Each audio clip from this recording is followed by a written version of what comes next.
नमस्कार, मैं रचना शर्मा चढ़ती कला टाइम टीवी देख रहे सभी दर्शकों का स्वागत करती हूं। आप देख रहे हैं हरियाणा के विशेष समाचार। विविधता में एकता भारत देश की पहचान बन चुके प्रधानमंत्री नरेंद्र मोदी के मन की बात कार्यक्रम का 100वां एपिसोड हरियाणा के लिए विशेष रूप से खास रहा, जब प्रधानमंत्री ने हरियाणा के 2 नागरिकों के प्रयासों का विशेष रूप से उल्लेख किया। हरियाणा के मुख्यमंत्री मनोहर लाल ने आमजन के साथ मिलकर पंचकुला में सामूहिक रूप से पीएम के मन की बात कार्यक्रम का 100वां एपिसोड सुना। मन की बात कार्यक्रम के उपरांत मुख्यमंत्री ने लोगों को संबोधित करते हुए कहा कि मन की बात कार्यक्रम एक भारत श्रेष्ठ भारत की अवधारणा को चरितार्थ करता है। प्रधानमंत्री नरेंद्र मोदी ने तकनीक का उपयोग करते हुए एक स्थान से ही पूरे भारतवर्ष के नागरिकों को मन की बात कार्यक्रम के माध्यम से संबोधित करके देशवासियों को एकता के सूत्रों में पिरोने का काम किया है और लोगों को नई दिशा दी है। उन्होंने कहा कि 3 अक्टूबर 2014 से प्रधानमंत्री नरेंद्र मोदी मन की बात कार्यक्रम से भारतवर्ष के नागरिकों को राष्ट्रीय मुद्दों पर संबोधित करते आ रहे हैं। जब इस कार्यक्रम को शुरुआत हुई तो तब किसी ने भी यह नहीं सोचा था कि इस कार्यक्रम का स्वरूप क्या होगा और यह इतना लोकप्रिय कैसे होगा। पिछले 8.5 साल में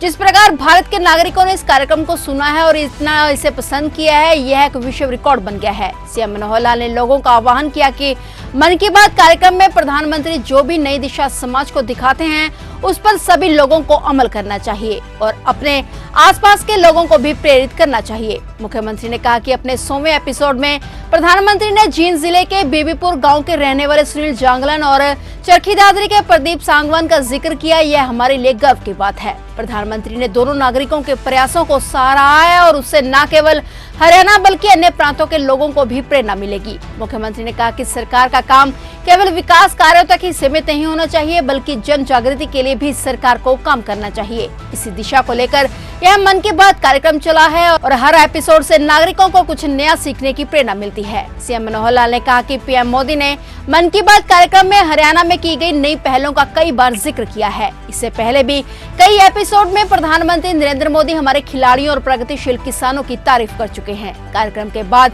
मीडिया से बातचीत करते हुए मुख्यमंत्री ने कहा कि प्रधानमंत्री से प्रेरणा लेकर हरियाणा सरकार ने भी जन जागृति के लिए कई कदम उठाए हैं। कोविड-19 महामारी के दौरान प्रधानमंत्री के नेतृत्व में जैसे घर घर राशन पहुंचाया, उसी से प्रेरणा लेकर हरियाणा सरकार ने गरीबों व जरूरतमंदों के कल्याण के लिए परिवार पहचान पत्र बनाया है। उन्होंने कहा कि राजनीति से ऊपर उठकर यदि कोई कार्यक्रम की शुरुआत की जाती है तो उससे जनमानस का जुड़ाव होता है और निश्चित तौर पर अभियान सफल होते हैं। प्रधानमंत्री जी द्वारा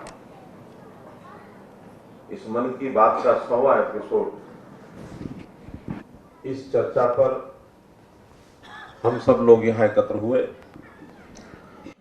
और मैं समझता हूं कि पूरे 8.5 साल का कार्यकाल अक्टूबर 2014 से लेकर आज अप्रैल 2023 तक का ये कार्यकाल हमारे सामने पूरे चित्र की तरह, एक फिल्म की तरह और गुजरा है। प्रधानमंत्री जी ने जब ये शुरुआत की थी, शायद उस समय लोगों को ये ध्यान में नहीं रहा होगा कि आखिर इसका क्या स्वरूप निकलेगा, इसके क्या परिणाम निकलेंगे। हर महीने लगातार अखंड तौर पर बिना किसी बाधा के, बिना किसी ब्रेक के ये लगातार कार्यक्रम जो चला है, मैं समझता हूं ये विश्व का एक रिकॉर्ड बना है। कोई भी ऐसा कार्यक्रम 8 साल से ऊपर, लगभग 8 साल 4 महीने जो हो गए, ऐसे कार्यक्रम का रिकॉर्ड और निरंतरता में कहीं भी देखने को मिलता नहीं है। और इसके प्रभाव, जैसा प्रधानमंत्री जी ने बताया कि जो भी कुछ नए प्रयोग हुए देश में और देश हित में, समाज हित में, जो हमारी बुराइयां, कमियां, उनको दूर करते हुए चाहे छोटी सी बात भी कहीं शुरू की, उसी को उन्होंने पकड़ लिया और पकड़ करके उसका उल्लेख किसी न किसी एपिसोड में किया है और उन बातों को लेकर के जनता में एक स्वयं स्फूर्ति, एक प्रेरणा और वो अभियान बनते चले गए। क्योंकि सरकार के नाते केवल विकास की बात तक सीमित रहना शायद देश में हम आगे बढ़ने के लिए उतना ज्यादा देश को आगे नहीं बढ़ा पाएंगे। उस विकास के साथ साथ समाज के चिंतन को बदलना, समाज में जो आते हैं उसको ठीक करना, समाज की दिशा, इसको कैसे आगे लेके जाना। और खुशी की बात यह है खास करके अपने लिए, कि उन्होंने कई बार हरियाणा की कई चीजों को पकड़ा और कई बार उसकी चर्चा की। एक तो सबसे पहले प्रारंभ में ही उन्होंने जो ये बेटी बचाओ बेटी पढ़ाओ अभियान को उन्होंने जनवरी 2015 में इस अभियान को हरियाणा से शुरू किया था और कुछ ही महीनों में जींद जिले का जो गांव है बीबीपुर, वहां के सरपंच रहे हैं सुनील जागलान, और उन्होंने कैसे अपने मन में एक विचार आया होगा, बेटियों के साथ सेल्फी ले ली और वो समाचार उन तक पहुंच गया। उन्होंने उसका उल्लेख किया, कितना उस अभियान में सहायता मिली होगी कि हम अपनी बेटियों से कैसे उनके साथ प्यार, आत्मीयता, बेटियों के प्रति जो मन का भाव, ये अच्छा कैसे बने, दुनिया का आंदोलन बन गया। ऐसे ही पिछले दिनों में ही भिवानी जिले का दुलेहड़ी गांव, वहां के नौजवानों का जो सफाई अभियान, वो विषय उन तक पहुंच गया और उन्होंने उसका उदाहरण दिया कि आज नौजवानों का एक ग्रुप बन करके कैसे अपने गांव की पूरी स्वच्छता कर सकते हैं, वो किस प्रकार से शहर में भी युवकों को प्रेरणा दे करके और भिवानी शहर की स्वच्छता में योगदान कर सकते हैं। स्वच्छता अभियान का बहुत बड़ा एक कार्यक्रम। इसी प्रकार प्रगतिशील किसानों में भी, खिलाड़ियों के लिए भी कई ऐसे विषयों पर उन्होंने चर्चा की। हरियाणा में जितने भी हमारी नई योजनाएं, स्कीमें चलती हैं, उसका कदा वो जरूर उल्लेख करते रहे हैं। पिछले दिनों में जब एम्स में एक संस्था ने वहां एक सराय बनाई थी, एम्स बाड़सा झज्जर में, जो कैंसर का बड़ा अस्पताल है, 100 कमरों का एक बड़ा इंस्टीट्यूट, सराय जो बनी, वहां प्रधानमंत्री जी ने उसका उद्घाटन किया था। लाइव एक प्रकार से वो ऑनलाइन जुड़े थे। ऑनलाइन में हरियाणा की कई योजनाओं की उन्होंने प्रशंसा की। अब दिशा बदलना एक बात, लेकिन सारे देश के लोगों को एक साथ संबोधन करना ये दूसरी बात है। हम कोई भी राजनीतिक तौर पर एक रैली करते हैं, लोगों इकट्ठा करते हैं, कितने लोग व्यवस्था में लगते हैं, कितना ही खर्च होता है, कितना ही समय लगता है लोगों को आने जाने में, लेकिन टेक्नोलॉजी का सहारा लेकर के लोगों को कैसे जागरूक किया जा सकता है, एक स्थान पर उनका संदेश होता है।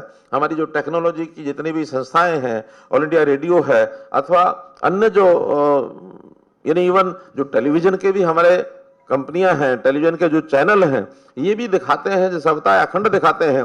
तो इतने मात्र से करोड़ों लोगों को और उन्होंने संबोधन करके एक नई दिशा दी है। इसका एक बड़ा लाभ जो हमको लगता है, सारे देश को एक सूत्र में पिरोना, यह भी अपने आप में इसका एक, जिसको कहना चाहिए, एक इनडायरेक्ट प्रभाव जो बहुत महत्वपूर्ण है देश की एकता अखंडता के लिए। या तो देश की आजादी से पहले जिन लोगों ने काम किया, डॉक्टर भीमराव अंबेडकर ने एक संविधान बना करके सारे देश के लोगों को एक सूत्र में, एक नियम के अंतर्गत, एक कानून के अंतर्गत, एक संविधान के अंतर्गत एकता और अखंडता के मामले में इतना बड़ा काम किया कि सारे देश को उन्होंने एक साथ पिरोया। देश की उस समय 550 से ऊपर रियासतें थी। सरदार वल्लभ भाई पटेल ने, उन्होंने भी उन सब से बातचीत करके इस संविधान को सब लोग स्वीकार करें और देश का जो एक कॉमन हमारा जो शासन व्यवस्था है उसके अंतर्गत आए, ये सरदार वल्लभ भाई पटेल ने किया। लोगों के मन को जोड़ करके एक दिशा में चलाना, मैं समझता हूं नरेंद्र मोदी जी का नाम इतिहास में इस बात के लिए जरूर लिखा जाएगा कि इन्होंने भी देश की जनता को एक सूत्र में पिरोया है। कितना ही उल्लेख किया जाए बहुत कम है, लेकिन आज हम लोग यहां सुनने के लिए आए हैं। हरियाणा में आज जो योजना बनाई गई थी संगठन की ओर से, हर विधानसभा में 100 स्थानों पर यह कार्यक्रम होना चाहिए और 100 स्थानों पर कम से कम 100 संख्या जरूर रहनी चाहिए, अर्थात 10,000 संख्या हर एक विधानसभा की रहे। 90 विधानसभाओं में 9 लाख संख्या यह बनती है। और इसके अलावा मैं कहता हूं इंडिविजुअल अपने घरों में, इससे भी ज्यादा कई लोगों ने अपने परिवार के साथ या कहीं सामूहिक स्थान के ऊपर, कहीं बाजार में, दुकान पर, हर जगह पर, टीवी पर ये जो कार्यक्रम, एक समय आप लोगों में से कितनों को याद है मालूम नहीं, लेकिन टेलीविजन पर कार्यक्रम चलता था महाभारत। यानी उस समय सड़कों पर कर्फ्यू लग जाता था। ऐसा होता था कि हर आदमी अपनी गाड़ी रोक करके जहां उसको दिखता था, टेलीविजन का कोई भी स्क्रीन दिखता था, वहीं पर वो अपनी गाड़ी रोक करके उस एपिसोड को देखते थे। फिलहाल हरियाणा के विशेष समाचारों में इतना ही और नए समाचारों के साथ फिर से हाजिर होंगे। तब तक के लिए देखते रहिए चढ़ती कला टाइम टीवी।